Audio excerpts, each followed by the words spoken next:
have received this question both from Bangladesh and New York. So simultaneously.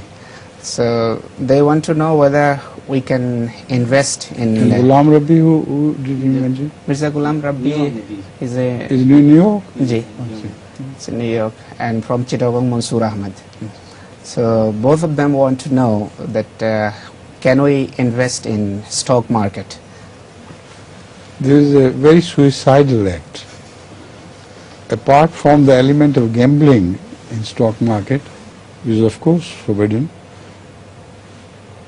it is suicidal for non-Muslims as well, because I have never seen any stock market fan who spends his money in buying those stocks prosper in the end. He gains for a while because the stock market is in the hand of the Jewish mafia, and the two big guns to allow small fish to prosper in the water.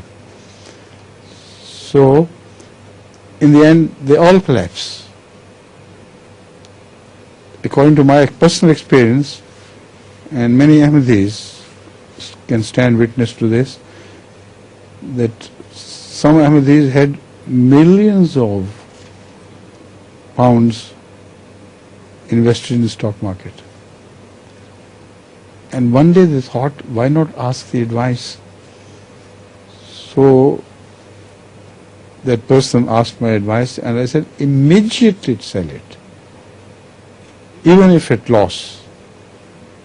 So he immediately disposed of them altogether.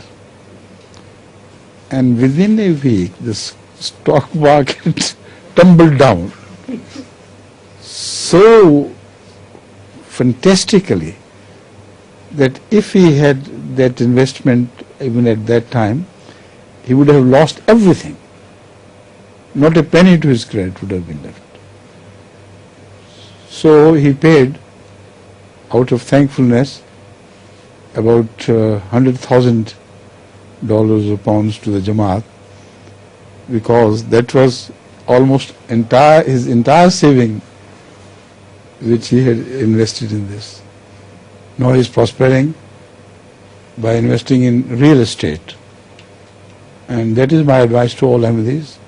If they can invest some money, the better, instead of putting it in idly in banks, because the interest they cannot use anyway. So they better put it in the real estate, and they always prosper, mashallah.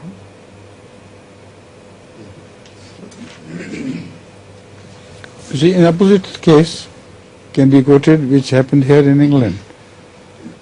I accidentally came to learn that a person who belongs to a very devout family was in this business, and he was enticing other Ahmadis to invest.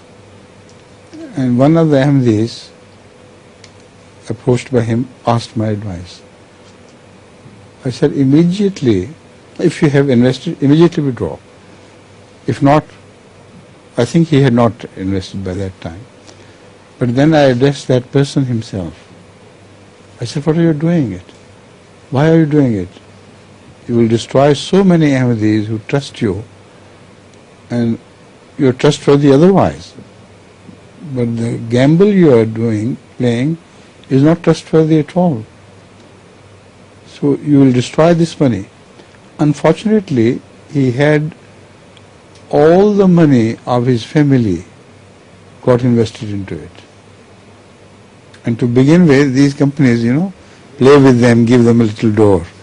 So they don't mean the rope we give, like we give rope to the fish.